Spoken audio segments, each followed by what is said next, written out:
ఉన్నాను. పరిశుద్ధ గ్రంథములో నుండి కొరింథీయులకు రాసిన రెండవ పత్రిక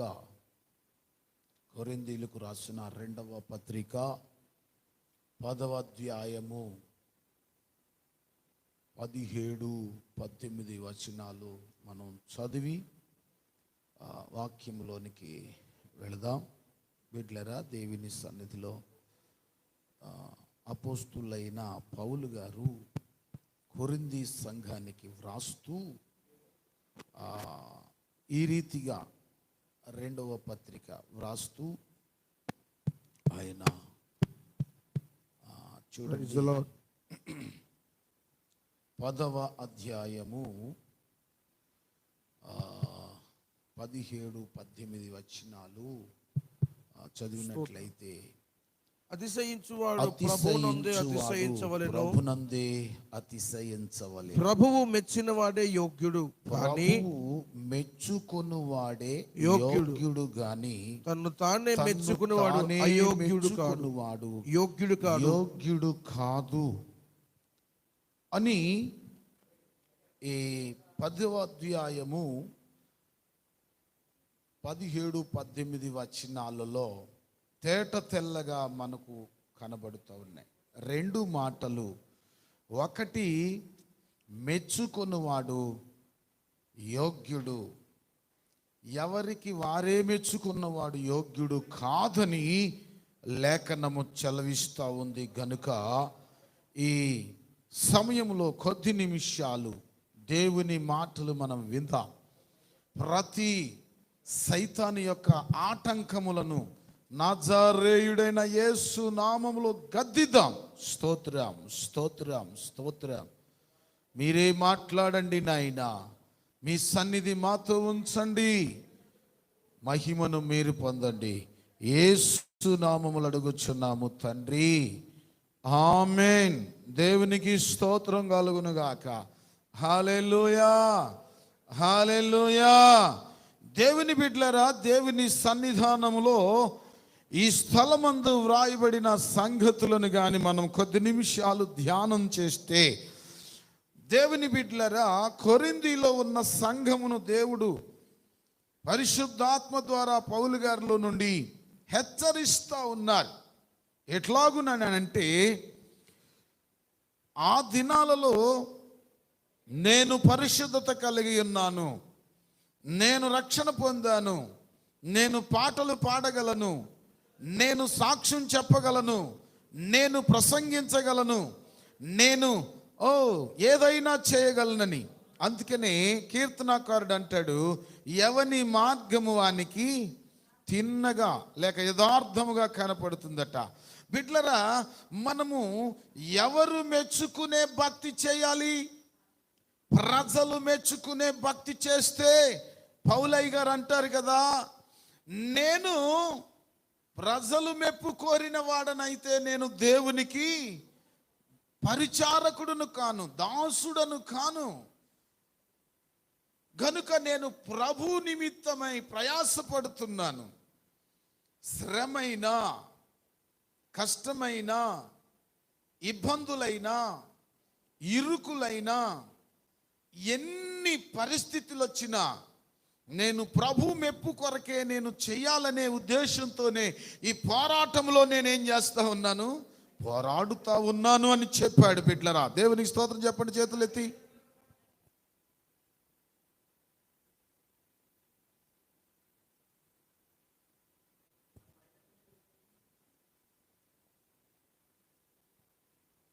దేవుని బిడ్డలారా, దేవుని సన్నిధిలో పౌలయ్య గారు ఎందుకు ఈ మాటలు చెప్పగలిగారు అంటే, పూర్వము నేను హింసకుడను, దూషకుడను, హానికరుడనైన నన్ను ఆయన పని కొరకు ఎన్నిక చేసుకున్నట్టు. అబ్బా, ఎంత గొప్ప అండి. దేవుని బిడ్డలారా, దేవుని ప్రజలను హింసించాలని, దేవుని పని పాడు చేయాలని, దేవుని మాటెత్తితేనే మండి పడుతున్న ఈ సౌలు గారిని దేవుడు దమస్కులో ఉన్న అననీయ పరిచర్యను పాడు చేయాలని, అననీయ దగ్గరనున్న దేవుని బిడ్డలను పాడు చేయాలని, పతనం చేయాలని ఒక కంకణము కలిగి తాకీదును రాయించుకుని బయలుదేరిన ఈ సౌలు గారును దేవుడు అకస్మాత్తుగా ఒక అద్భుతమైన మాట మనకి ఆ అపోస్తుల కార్యాల గ్రంథంలో మనకు కనపడుతుంది కదా. చూడండి, దేవుడు దర్శించిన విధానాన్ని మనం చూసినట్లయితే ఒక అద్భుతమైన ఆ సన్నివేశం మనకు కనపడుతూ ఉంటుంది కదా బిడ్డలారా. అపోస్తుల కార్యాల గ్రంథంలో మాట నిజంగా ఒక అద్భుతంగా చూడండి. ఎక్కడ అపోస్తుల కార్యాల గ్రంథంలోని చూడండి, దేవుని బిడ్డలారా, దేవుని సన్నిధిలో వారిని ఏ విధము చేతనైనను నాశనం చేయాలి, ప్రార్థన చేయనివ్వకూడదు, ప్రభువుని ఆరాధించకూడదు అని ఎప్పుడైతే ఓ తాకీదును రాసుకుని బయలుదేరి వెళ్తా ఉన్నాడో, దేవుని బిడ్డలారా, దేవుని సన్నిధిలో అకస్మాత్తుగా ఆకాశము నుండి ఒక వెలుగు సౌలును తాకినప్పుడు బిడ్డలారా, కింద పడిపోయాడు, నేల మీద పడిపోయాడు, దొర్లాడుతూ ఉన్నాడు. ఎప్పుడైతే నేల మీద పడిపోయి దొర్లాడుతూ ఉన్నాడో, తిన్ననైనా వీధిలోనికి వెళ్ళు, అక్కడ దైవజనుడు ఉన్నాడు, అక్కడికి వెళ్తే నీ కొరకు ఏం చేస్తాడు? అతడు ప్రార్థన చేస్తాడని. దేవుని బిడ్డలారా, నేల మీద పడి దొర్లాడుతూ ఉండగా ప్రభు స్వరం వినిపిస్తున్నాడు. స్పష్టంగా అపోస్తుల కార్యాల గ్రంథంలో 9వ అధ్యాయంలో మనం చదువుతాం ఆ మాటలు. దేవుని బిడ్డలారా, దేవుని సన్నిధిలో ఆ పట్టణములో ఉన్న ఆ ప్రజలను, శిష్యులను బెదిరిస్తూ, ప్రధాన యాజకులను చంపేస్తూ, దేవుని బిడ్డలైన వారిని హింసిస్తున్న ఈ దమస్కులో ఉన్న బిడ్డల కొరకు ప్రయాణమై వెళుతున్న వేళల్లో ఆ దమస్కు దగ్గరకు వచ్చినప్పుడు అకస్మాత్తుగా ఆకాశం నుండి ఒక వెలుగు అతని చుట్టూ ప్రకాశించెను. కత్తి పట్టలేదు, కర్ర పట్టలేదు నా దేవుడు. ఆకాశము నుండి ప్రకాశమానమైన వెలుగు సౌలు చుట్టూ ప్రకాశించగా ఆ వెలుగును చూడగలిగిన నేత్రాలు సౌలుకి లేవు, అందుకే కళ్ళు మూయబడ్డాయి. అలాంటి పరిస్థితిలో ఉండగా అందుకే అంటాడు, ప్రభువే డైరెక్ట్గా మాట్లాడుతున్నాడు, సౌలా నీవేళ నన్ను హింసించుచున్నావని తనతో ఒక స్వరము పలుకుట విన్నాడు. బిడ్లరా, వెంటనే సౌలు పలుకుతున్న మాట ఏంటంటే 5వ వచనంలో, ప్రభువా నీవెవరవని అడుగగా ఆయన చెప్తున్నాడండి, నీవు హింసిస్తున్న యేసును, దేవునికి స్తోత్రం కలుగును గాక, తనకు తానుగానే పరిచయం చేసుకుంటున్నాడు. సౌలు గారికి తనకు తానుగానే పరిచయం చేసుకుని, ఇదిగో నీవు హింసించుచున్న యేసును అంటాడు. ఏమండి, ఎప్పుడైనా యేసయ్యను హింసించాడా? మనం ఆలోచన చేయండి. కానీ దేవుని బిడ్డలమైన మనలను హింసిస్తే ఎవరిని హింసించినట్లు? దేవుణ్ణి హింసించినట్లు, యేసయ్యను హింసించినట్లు. అందుకనే మీ కనుగుడ్డుని ఎవరైనా మిమ్మల్ని ముట్టితే నా కనుగుడ్డుని ముట్టినట్లు అన్నాడు ఆయన. ఎందుకని? దేవుని బిడ్డలారా, యెషయా ప్రవక్తలా రాస్తున్నాడు 43వ అధ్యాయంలో. చదవండి ఆ మాటను. మొదటి మాట యెషయా 43, మొదటి మాట చదివితే ఆ చివరి లైన్లో ఒక మాట అంటాడు, నేను నిన్ను విమోచించి ఉన్నాను, భయపడకము, పేరు పెట్టి నిన్ను పిలిచి ఉన్నాను, నీవు నా సొత్తు. దేవునికి స్తోత్రం కలుగును గాక. దేవుని బిడ్డలారా, ఏమై ఉన్నాం మనం? దేవుని సొత్తు. ఆయన సొత్తును ఆయన విడనాడే దేవుడు కాదు. ఆయన సొత్తును ఆయన విడనాడనండి.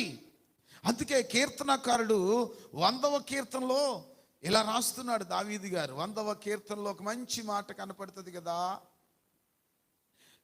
అక్కడ అంటాడు 100వ కీర్తన చూడండి 3వ వచనంలో ఒక మంచి మాట అక్కడ రాయబడిన మాట ఏంటంటే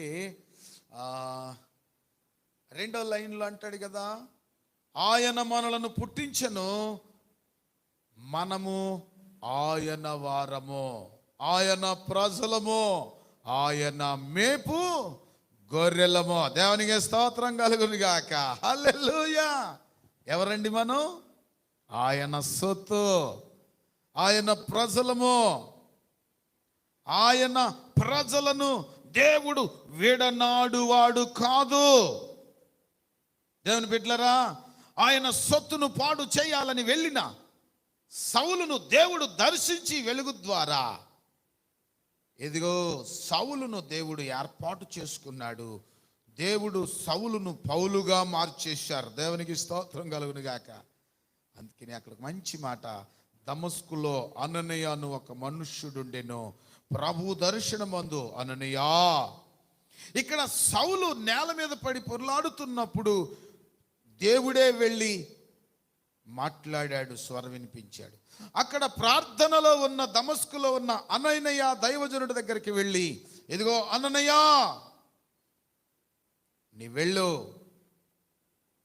నేను సౌలు ఏం చేస్తా ఉన్నాడు, వెతుకులాడుతూ ఉన్నాడు అనగానే, అయ్యో అతను నన్ను చంపేస్తాడయ్యా, నన్ను కొట్టేస్తాడయ్యా, ఇప్పటికే చాలా మందిని ఏం చేశాడు, హతమార్చేశాడయ్యా, మేము ఇక్కడ ఏదో తలదాచుకుంటున్నాం, భక్తి చేసుకుంటున్నాం అంటే ఇక్కడ కూడా మమ్మల్ని ఉండకుండా హింసించటానికి, చంపేయటానికి, లేక పని పాడు చేయటానికి కంకణం కట్టుకుని బయలుదేరి వస్తున్నాడయ్యా అన్నప్పుడు దేవుడు చెబుతున్న మాట ఏమిటంటే దేవుని బిడ్డలారా, దేవుని సందులో ఒక మాట చదవాలి ఆయన గురించి.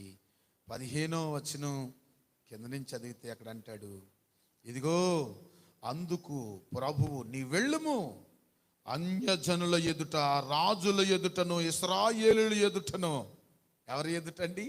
అన్యజనుల ఎదుట. ఓ దేవుని బిడ్డలారా, అన్యజనుల ఎదుట, రాజుల ఎదుట, నా సొత్తైన ఇశ్రాయేలీల ప్రజల ఎదుట నా నామమును భరించుటకు ఇతడు నేను ఏర్పరచుకున్న సాధనమై ఉన్నాడు. దేవుడికి స్తోత్రం కలుగును గాక. హల్లెలూయా. దేవుడు ఒకరిని ఏర్పాటు చేసుకుంటే ఆయన సాధనముగా వాడుకోవటానికి, నువ్వు ఏ విధమైన సాధనము, నీవు లోకములో చెడిపడి పతనం అయిపోతున్న నిన్ను దేవుడు రక్షించాడు. రక్షించిన నిన్ను సాక్షిగా ఏర్పాటు చేశాడా? సాక్ష్యం చెప్పు. ఒకవేళ నిన్ను పాట పాడే వ్యక్తిగా నిన్ను అభిషేకించాడా? ప్రభు కొరకు పాడు, స్తుతించు. లేదు కదా. ఆత్మజ్ఞానమునిచ్చి వాక్యం బోధించే సామర్థ్యం నీకు ఇచ్చాడు కదా. అన్యజనుల మధ్యకు వెళ్ళి వాక్యాన్ని బోధించు, సువార్త ప్రకటించు. అనేక మంది ప్రజలను ఏ విధము చేతనైనను కొన్ని ఆత్మలు అగ్ని కొలివిలో నుండి లాగినట్లుగా ఆయన రాజ్యమునకు చేర్చడానికి ఒక గుంపు జనాంగాన్ని సిద్ధపరచాలి, ఒక గుంపు జనాంగాన్ని రక్షించాలి. దేవుని బిడ్డలారా, నశించిపోతున్న ప్రజానికం కోసం ఆయనే ఈ లోకానికి సశరీరుడిగా జన్మించి 30 సంవత్సరములు కుటుంబ పరిస్థితులలో ఉండి 3.5 సంవత్సరాల కాలంలో సువార్తను ప్రకటించి ఆయన 39 కొరడా దెబ్బలు తిని శిరసు మీద ముండ్ల కిరీటం పెట్టించుకుని, చేతుల్లో మేకులు కొట్టించుకుని, పాదములో మేకులు కొట్టించుకుని, రెక్కలో బల్లెపోటు పడిపించుకుని, అందమైన మోము మీద ఉమ్ములు ఊహించుకుని, ఆయన మనస్థానములో మనము అనుభవించవలసిన శిక్ష తాను అనుభవించి, మ్రానుపై తాను అనుభవించి, మనము పొందవలసిన శ్రమ కష్ట బాధమును మన శాపమును కొట్టివేసి, అందుకే అంటాడు, నేను నిన్ను విమోచించాను, నీవు నా సొత్తు. దేవునికి స్తోత్రం కలుగును గాక. తన సొత్తును దేవుడు విడనాడు దేవుడు కాదో. ఎన్ని కష్టాలు వచ్చినా, ఎన్ని బాధలు వచ్చినా, ఎన్ని ఇబ్బందులు వచ్చినా రక్షణను కాపాడుకో, విశ్వాసాన్ని కాపాడుకో, పరిశుద్ధతను కాపాడుకో. ఓ భక్తుడు అన్నాడు, మనము సేవ చేసే ప్రాంతంలో గౌరవము, పేరు, ప్రతిష్టతలు ఇవేమీ కాదు, కానీ దేవునికి మహిమ తెచ్చే కార్యాలే మనము చేయాలి. సాక్ష్యాన్ని కాపాడుకోవాలి. దేవుడికి స్తోత్రం కలుగును గాక. హల్లెలూయా. మనం ఏమై ఉన్నామండి? ఆయన కృపైలేం. ఆయన కృపై ఉన్నాం, కృపై ఉన్నాం. దేవుడు ఎవరిని విడనాడతాడు? తన సొత్తును విడనాడే దేవుడు కాదు అని మనం చెప్పుకుంటున్నాం కదా. దేవుని బిడ్డలారా, దేవుడు విడిచిపెట్టాడు అంటే మరలా ఎంత మాత్రమును ఆయన ఏం చేయడండి? దేవుని బిడ్డలారా, చూడండి, పరిశుద్ధ గ్రంథంలో కొందరిని విడిచిపెట్టాడు ఆయన. దేవుని బిడ్డలారా, ఆది కాలంలోనే దేవుడు ఏదెను తోటలో అవ్వ ఆదాములను తన పోలికలో నిర్మించుకుని, ఆదామును తన పోలికలో నిర్మించుకుని తనకు చాటైన సహాయముగా ఉండుటకు స్త్రీని చేసి వారిద్దరిని ఏదెను తోటలో పెడితే సర్పము తన కుయుక్తి చేత అవ్వమును మోసపుర్చినప్పుడు వారిద్దరూ కన్నులు తెరవబడిన వారై మహిమను పోగొట్టుకున్నారు, కృపకు దూరమైపోయారు. మరి ఏదెను తోటలో నుండి, అందుకే దేవుడు అంటాడు సల్లపూట వేళ, ఆదామా నీవెక్కడా? లోకములో పడి చెడి పతనమైపోతున్న నిన్ను విడిపించి విమోచించి ఆయన సొత్తుగా చేసుకుని ఆయన పని కొరకు నేను ఏర్పాటు చేస్తే నీవెక్కడుంటున్నావు?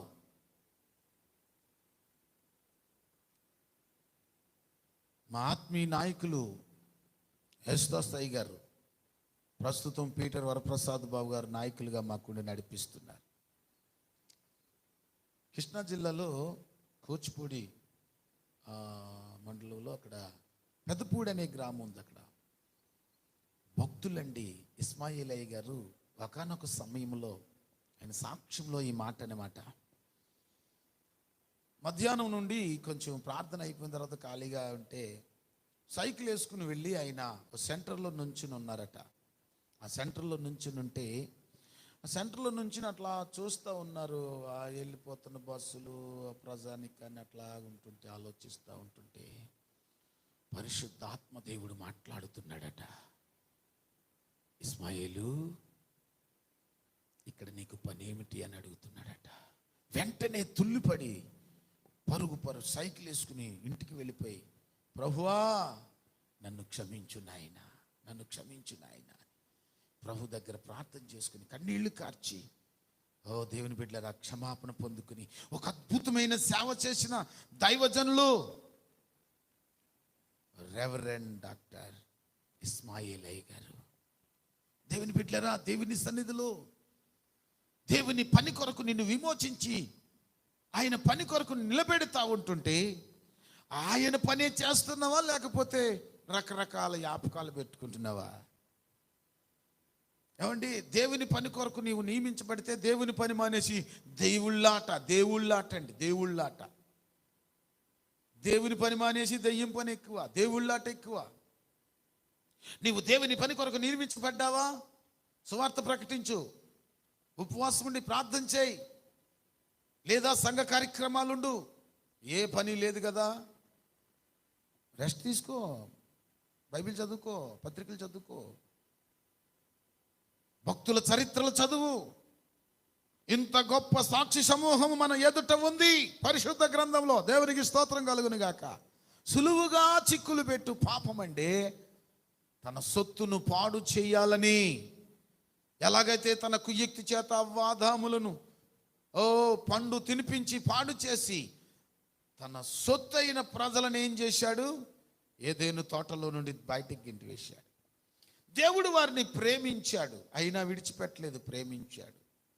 వారు అవాదాములకు దాంపత్య జీవితాన్ని ఆశీర్వదించి, మొదటిగా కయ్యేను, రెండవదిగా హేబేలు, వారిద్దరూ దేవుని సన్నిధికి అర్పణలు తీసుకొచ్చినప్పుడు కొంత అని రాయబడి ఉంది అక్కడ. కొంత తీసుకొచ్చాడట తన సొంత బుద్ధితో, పంటలోనిది కొంత. కానీ హేబేలు శ్రేష్టమైన కొవ్విన గొర్రెపిల్లను తీసుకొచ్చి మందలోని తొలిచూలి. హేబేలు అర్పణ అంగీకరించాడు దేవుడు, కయ్యేను అర్పణ అంగీకరించలేదు. అయినను కయ్యేను, నీవు సత్క్రియ చేసిన ఎడల తల ఎత్తుకుని వానిగా ఉంటావు కదా అని చెబితే వినలేదు. మరింత కోపపడ్డాడు. వెళ్ళాడు, పొలంలో పని చేసుకుంటున్న తన తమ్ముని మీద పడి చంపేశాడు. బిడ్డలారా, ఆ పాపము ఎంత శాపముగా మారిపోయి దేవుని కృపకు దూరమైపోయాడు. దేవుని కృపకు దూరమైపోయాడు. దేవుడు మాట్లాడాడు, కయ్యేను, వాకిట పాపము పొంచి ఉన్నది, జాగ్రత్త, సత్క్రియ చేస్తే తల ఎత్తుకొని వారిగా ఉంటావు. ఆ పాపము శాపముగా మారి నరహత్య చేయించింది. కొంచెము బుద్ధిహీనత త్రాసులో నుండి తేలదీస్తుంది. చిన్న తప్పిదము రాజ్యమునకు వెళ్లకుండా అడ్డుపడుతుంది. మోషే 40 సంవత్సరాలకు పిలువబడి 40 సంవత్సరాలు ట్రైనింగ్ అయి తన మామ మందను కాసిన వాడై 80వ ఏట దేవుడు పిలుచుకుని పరిచర్య అప్పగిస్తే ఆ పరిచర్యలో నమ్మకంగా, నా ఇల్లంతటిలో నమ్మకమైన వాడని దేవుడు చెప్తే నమ్మకంగా పని చేస్తూ ఉంటుంటే అనుకోకుండా ఇశ్రాయేలు తన సొత్తైన ప్రజలను ద్రోహులారా అని ఒక్క మాట, కాని మాట పలికినని వ్రాయబడింది కదా.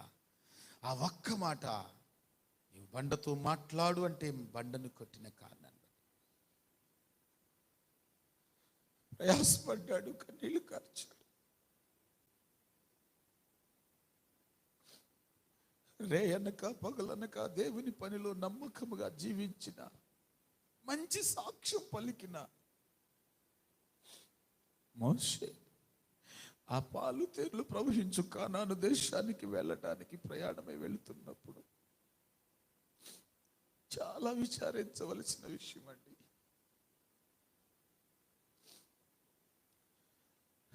దేవుడు మోషే ద్వారా అద్భుతాలు చేయించాడు. నీటిని రక్తముగా మార్చాడు. ఐగుప్తులో కప్పలు పంపించాడు. దేవుని బిడ్డలారా, అద్భుతాలు చేసి తన సొత్తైన ప్రజలను విడిపించి పాలు తేళ్లు ప్రవహించు దేశానికి నడిపిస్తూ ఉంటుంటే తన సొత్తును ఒక్క మాట పలికినందుకే నీవు ఆగు, ఇక్కడ నీవు వెళ్ళటానికి వేరు లేదంటున్నాడు. దేవుని బిడ్డలారా, ఎన్నిసార్లు మనము దేవుని బిడ్డలను దూషించే విధానంగా మాట్లాడాం, కింతుపరిచే విధానంగా మాట్లాడావు. తన సొత్తు మీద నీవు అధికారం పెత్తనం చెలాయిస్తున్నావేమో. అందుకే తిమోతి రాసిన పత్రికలో అంటాడు కదా, దేవుని బిడ్డలారా, మీరు ప్రభువులుగాను అధికారులుగాను ఉండకూడదు అంటున్నాడు. వారిని ఏం చేయాలట? శిశువులుగా. దేవుని బిడ్డలారా, దేవుని సొత్తును మనం ఏం చేయాలి? కాపాడాలి. కావలివానిగా మనం ఉంచాడు దేవుడు. సంఘానికి కాపరిగా పెట్టాడు. ఉపదేశము చేయడానికి ఎట్లాగైనను వారిని ఉపదేశమందు కట్టబడాలి. దాని కొరకే ప్రయాసపడాలి. దేవునికి మహిమ కలుగునుగాక. కయ్యేనును దేవుడు విడనాడాడు. దేశ దిమ్మరిగా మారిపోయాడు. నీవు సేద్యపరుతున్న ఫలము నీకు గచ్చు పొదలును దురదగొండ్లు చెట్లు ఇస్తుంది తప్ప ఆహారమునకు ఫలాలు ఇవ్వదు అంటాడు. ఆదాముతో ఆ శాపాన్ని పట్టుకున్నాడు. ఆ శాపము కయ్యేనుకు దేశదిమ్మరిగా మారిపోయాడు. దేవునికి స్తోత్రం కలుగునుగా. దేవుని బిడ్డలారా, చెప్పడానికి చాలా సంగతులున్నా ఓ మాట జ్ఞాపకం చేసి నేను ముగిస్తాను. మనం రాయబడిన మాటలో ప్రభువు మెచ్చుకొనువాడే యోగ్యుడు. ఎవరిని మెచ్చుకుంటాడు ప్రభు? ఏం మెచ్చుకోవాలి? మనం వేసుకున్న వస్త్రాలు మెచ్చుకోవాలా? మనం కట్టిన చర్చిని మెచ్చుకోవాలా? మనం సంపాదించుకున్న కారునో లేకపోతే వాహనాల్లో ఇదా మెచ్చుకునేది? దేవుడు మెచ్చుకునేది మన ప్రార్థనను అంగీకరించాలి, మన విశ్వాసాన్ని అంగీకరించాలి, మన భక్తిని అంగీకరించాలి, మన మాట తీరును అంగీకరించాలి. దేవుని బిడ్డలారా, దేవునికి సన్నిధానమునకు వచ్చుట ఆయనకు నచ్చేటట్టుగా ఉండాలి. దేవునికి అర్పణ అర్పించేది అర్పణ ఆయనకు అంగీకారముగా ఉండాలి. దేవుని స్తుతించుటలో క్రియల మూలముగా మన విశ్వాసము దేవుడు మెచ్చుకునేవాడిగా ఉండాలి. దేవునికి స్తోత్రం కలుగునుగాక. హల్లెలూయా.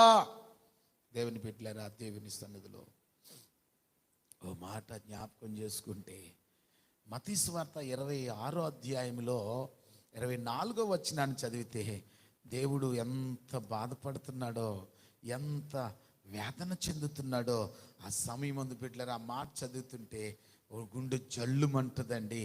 ఆ మాట చదువుతుంటే 26వ అధ్యాయము 24వ వచనంలో చదువుతుంటే, మనుష్య కుమారుని గూర్చి వ్రాయబడిన ప్రకారము ఆయన పోవుచున్నాడు గాని ఎవని చేత మనుష్య కుమారుడు అప్పగించబడునో ఆ మనుష్యునికి శ్రమ అన్నాడు. అంతేకాదండి, ఆ మనుష్యుడు పుట్టకుండిన ఎడల వానికి మేలని చెబుతున్నాడు. దేవునికి స్తోత్రం కలుగును గాక. అంటే పుట్టకుండిన ఎడల ఎంత మేలు అంటున్నాడండి.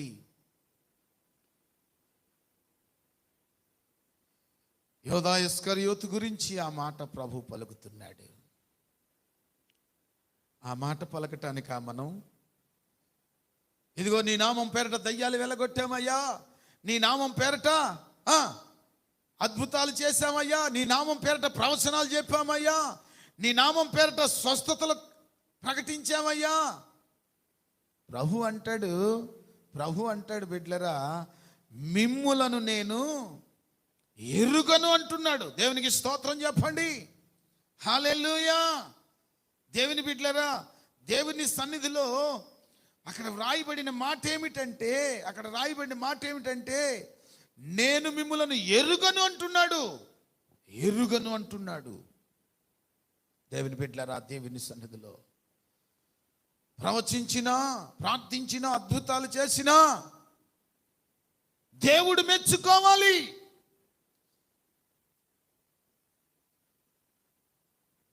ఆ మత్తయి సువార్తలో 25వ అధ్యాయంలో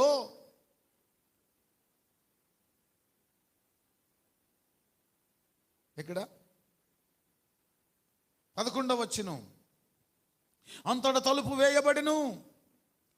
ఆ తరువాత తక్కిన కన్యకలు వచ్చి అయ్యా అయ్యా మాకు తలుపు తీయమని అడుగగా, ఆయన చెబుతున్న మాట ఏంటి? 10 మంది కన్యకలు దివిటీలు వెలుగుతున్నాయి, 10 మంది కునికి నిద్రించారు.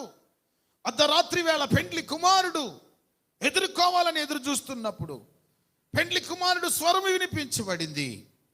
కానీ 5 మాత్రమే ఎత్తబడ్డారు, 5 విడువబడ్డారు. బుద్ధి కలిగిన కన్యకలు, బుద్ధి లేని కన్యకలు అంటున్నాడు అక్కడ. 10 మంది దగ్గర డ్యూటీలు ఉన్నాయి, 10 మంది డ్యూటీలు వెలుగుతూనే ఉన్నాయి. 10 మంది కూడా పెండ్లి కుమారుడు ఆలస్యం చేయగా వారందరూ అని రాయబడి ఉంది, కునికి నిద్రించుచుండిరి. అర్ధరాత్రి వేళ ఇదిగో పెండ్లి కుమారుడు అతను ఎదుర్కొని రండి అని. అప్పుడు ఎదుర్కోవటానికి వాళ్ళ దగ్గర ఏమీ లేదు.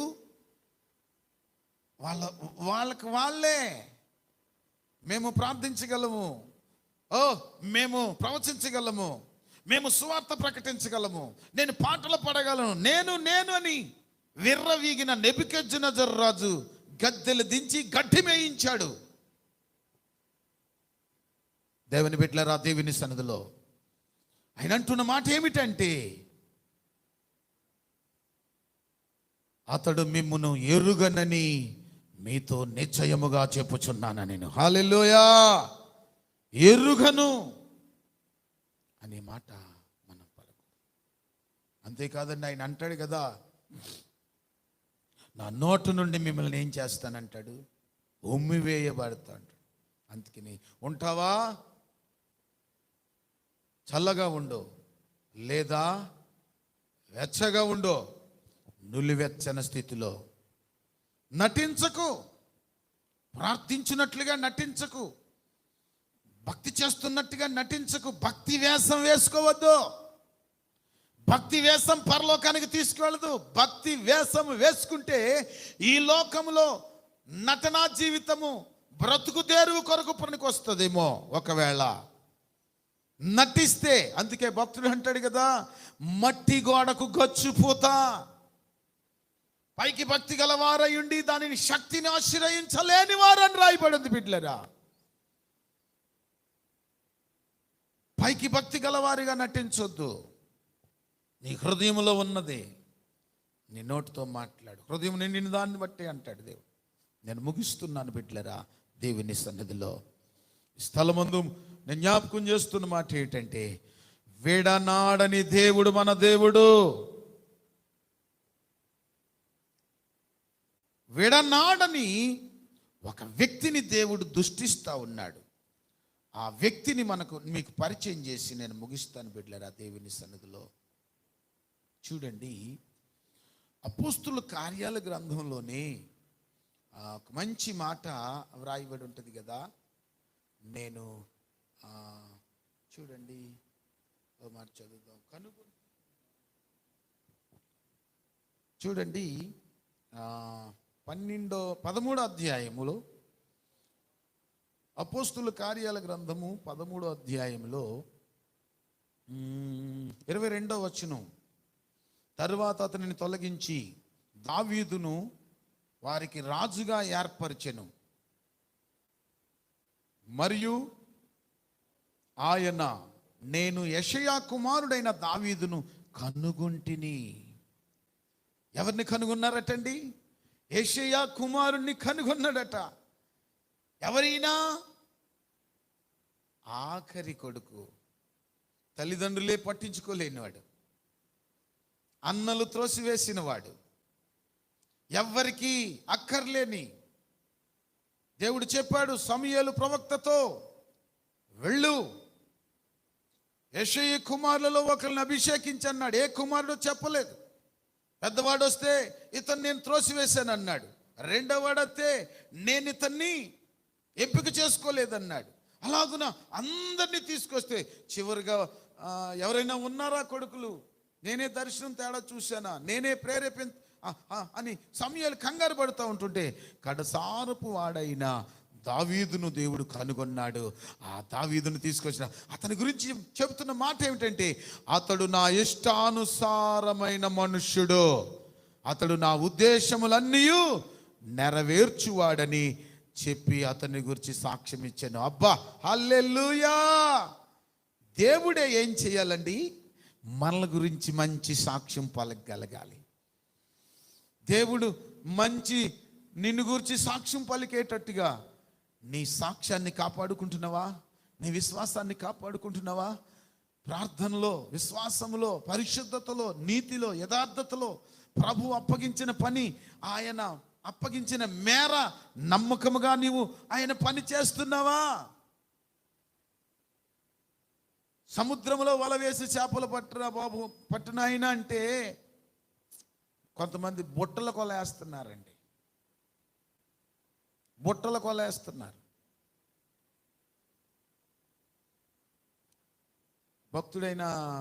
భక్తులు పారా సామేలయ్య గారు అనేవారు, నాన్న కొంచెం పొయ్యి చూడరా నాయన అంటే కాసేపటికి పొయ్యి మీద కొన్నాదన్నాడట. అలాగునా? ఏమండి, సేవకుడికి ఏదైనా అనారోగ్యం వచ్చి ఏ హాస్పిటల్కో లేకపోతే పరిస్థితుల్లోనో వెళ్ళి వేరే సేవకుడికి అప్పగించాడు అనుకోండి, ఆ సంఘానికి వెళ్తాం, వాక్యం చెబుతాం, అక్కడ ఫోన్ నెంబర్లు తీసుకుంటాం, తర్వాత ఫోన్ టచ్లో, ఫోన్ అకౌంట్లో రకరకాల పరిస్థితులు జరిగిపోతున్నాయి. ఇది దేవుడు అంగీకరిస్తాడా? ప్రభు మెచ్చుకుంటాడా? సేవకుని మీద తిరుగుబాటు చేసి పక్క వీధిలోనే నీవు దుకాణం పెడతావు, ఇందులో నుంచి 10 మందిని తీసుకెళ్ళిపోతావు, అక్కడ ఏదో సేవ జరుగుతుందన్నట్టుగా కనపడుతుంది. సేవ పోషణకు కాదండి. సేవ ఒక గుంపు జనాంగాన్ని పరలోక రాజ్యం కొరకు సంపాదించటానికి దేవుడు నిన్ను ఏర్పాటు చేసుకున్నది, ఎంపిక చేసుకున్నది, నిన్ను పిలిచినది, పరిశుద్ధపరిచినది, ఏర్పాటు చేసుకున్నది ఎందుకయ్యా అంటే లోకములో నశించిపోతున్న ఆత్మలను ఏ విధము చేత నేను రక్షించి రాజ్యము కొరకు సిద్ధపరుస్తావని. ప్రభువు మెచ్చుకున్నవాడే యోగ్యుడు. ఇదిగో దావీదుని గురించి చెప్తున్న మాట, అతడు నా ఇష్టాన్ని నెరవేర్చువాడు, నా ఉద్దేశములన్నిటినీ ఆయన నెరవేర్చువాడని సాక్ష్యం ఇస్తూ ఉన్నాడు. దైవజనుడా, దేవుని బిడ్డ, నిన్ను గురించి ఆ సాక్ష్యం ఇవ్వగలడా? మోషే మీద తిరుగుబాటు చేసి, ఓ బిడ్లరా, కోరహు, దాతాము, అభిరాములు బయటికి వెళ్ళిపోయారు. అది నాన్న దేవుని ఉగ్రత వాళ్ళ మీదకి వచ్చింది. సంఘంలో 2 బ్యాచీలు ఉంటాయి. కానీ నేను చెప్తున్న మాట ఏంటంటే, దేవుని మాటకు లోబడు. నువ్వెంత పెద్ద సేవకుడివైనా, గొప్ప సేవకుడివైనా దేవునికి వేరయుండి ఏమీ చేయలేవు. దావీదును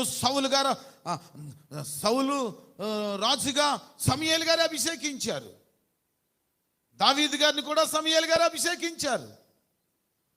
కానీ బుడ్డెలో ఉన్న తైలముతో అభిషేకించాడు సౌలు గారిని, కొమ్ములో ఉన్న తైలముతో అభిషేకించారు దావీదు గారిని. దావీదు గారు తన ఉద్దేశాన్ని నెరవేర్చారు. సౌలు రాజు, హగగు రాజు ఉద్దేశాన్ని నెరవేర్చడానికి ఇష్టపడి కడగా ఉంచాడు, హతము చేయకుండా అమాలేకులను విడిచిపెట్టాడు. అందుకని సమూయేలు ప్రవక్త అంటాడు, ఇదిగో మాట వినుట శ్రేష్టం అంటాడు. నీవు పిలువబడిన వాడవైతే, ఎన్నిక చేయబడిన వాడవైతే, పరిశుద్ధపరచబడి ఏర్పాటు చేయబడిన వాడవైతే, దేవుని మాట విని దేవుని చిత్తాన్ని నెరవేరిస్తే దేవుడు నీ కొరకు ఇదిగో మహిమ కిరీటం, నీతి కిరీటం. ఓ హల్లెలూయా, హల్లెలూయా. బిడ్లరా, నీవు నీ సొత్తు కాదు, ఆయన నిన్ను విమోచించాడు. నీవు నా సొత్తు అంటున్నాడు. ఆయన సొత్తును విడనాడే దేవుడు కాదు. దేవుడి మాటలు దీవించును గాక. మోకరించండి, ప్రార్థన చేసుకుందాం. ఓ తరలు వంచండి బిడ్లరా. హల్లెలూయా, హల్లెలూయా. యేసయ్యా, నీ కొందనాలు, స్తోత్రాలు, స్తుతులు చెల్లిస్తున్నాము నాయనా. అయ్యా, మీ కొందనాలు, మమ్ములను మీ సొత్తుగా చేయుట కొరకు, ఓ పాపము లేని పరిశుద్ధుడిగా ఈ లోకములో జన్మించి, ఇదిగో పాపము లేని పరిశుద్ధుడిగా ఈ లోకములో జీవించి, ఓ పాపము లేని పరిశుద్ధుడిగా ఈ లోకములో మ్రానుపై ఓ మరణించి రక్తాన్ని చిందించి, ఇదిగో పాపిష్టి ప్రజలమైన మమ్ములను విమోచించావు నా తండ్రి. నీ కొందనాలయ్యా, స్తోత్రాలు ప్రభు అని ఓ చిన్ని ప్రార్థన చేసుకుందాం బిడ్లరా. ప్రేమ కలిగిన తండ్రి, నీ కొందనాలు, స్తోత్రాలు, స్తుతులు చెల్లిస్తున్నాం. ఏ రీతిగా 3వ దినాన సమాధి చేయబడి 3వ దినాన మృత్యుంజయుడై తిరిగి లేచి మేఘం మీద ఆరోహణమై వెళ్ళావో, అదే రీతిగా రాబోతా ఉన్నావు గనుక వచ్చేసరికి ప్రభువా, నీవు మెచ్చుకునే సేవకుడిగా, నీవు మెచ్చుకునే పరిచర్య చేస్తూ, నీవు మెచ్చుకునే సంఘాన్ని కడుతూ, సంఘం కొరకు రాత్రులు తుప్పు పట్టేవారిగా కాకుండా అరిగిపోయేవారిగా కృప దయచేయమని ప్రార్థన చేస్తున్నాను. యేసయ్యా, మీ కొందనాలు. మీ సొత్తును మీరు వినడనే దేవుడు కాదయ్యా. కనికరించండి, కనికరించండి. కృప చేత మాత్రమే ప్రభువా ఒక సాధనముగా వాడబడుటకు నీ ఏర్పాటు చేసుకున్న మమ్ములను కూడా ప్రభువా నమ్మకముగా పరిచర్య చేయటానికి, నమ్మకముగా నీ సన్నిధిలో యథార్థముగా భక్తి చేసుకుంటూ నీ సన్నిధిలో ప్రభు నీ రాకడ కొరకు సిద్ధపడి ఎదురు చూసే కృప మాకు అనుగ్రహించాలని ప్రార్థన చేస్తూ మమ్మల్ని మీ హస్తానికి అప్పగించుకుని వెత్తబడిన ప్రభువా ప్రార్థనలు, పాటలు, లేఖనములు దీవెనకరముగా మార్చమని ప్రార్థన చేస్తూ, ఆశీర్వాదకరముగా మార్చమని ప్రార్థన చేస్తూ సమస్తమైన మహిమ, ఘనత, ప్రభావములు మీరే పొందుకొనండి. మేము భోజనము చేసినను, పానము చేసినను, మరి ఏది చేసినను నీ నామ మహిమార్థమై చేసే కృప మా అందరికీ దయచేయమని ఈ లైవ్ని వీక్షించుచున్న బిడ్డలందరినీ నజరేయుడైన యేసు శక్తిగల నామములో ఆశీర్వదిస్తూ, ఇంకా ఎందరైతే అవిశ్వాసంలో ఉన్నారో, ఇంకా ఎందరైతే అల్ప విశ్వాసంలో ఉన్నారో, ప్రార్థిస్తున్నారు కానీ కృప పొందుకోలేని వారిగా ఉన్నారో, వారందరినీ దర్శించండి ఈ మాటల ద్వారా. నా తండ్రి, నీవు మెచ్చుకునే విధానంలో ప్రార్థించి స్తుతించి కృపను పొందుకోవటానికి సహాయం చేయమని ప్రార్థన చేస్తూ మహిమా, ఘనత, ప్రభావాలు మీరే బోధించి భ్రష్టుని కాకున్నట్లుగా కృప దయచేయమని యేసు పరిశుద్ధ నామములో ప్రార్థించి వేడుకొనుచున్నాము తండ్రి, ఆమేన్. పరమ తండ్రి అయిన దేవుని ప్రేమ, రక్షకుడైన యేసు క్రీస్తు కృప, పరిశుద్ధాత్మన్య సహవాసము, సన్నిధి చేరిన మనెల్లరకును సదాకాలము సకల పరిశుద్ధులకు ఆయన రాక పర్యంతము కృప తోడయుండును గాక.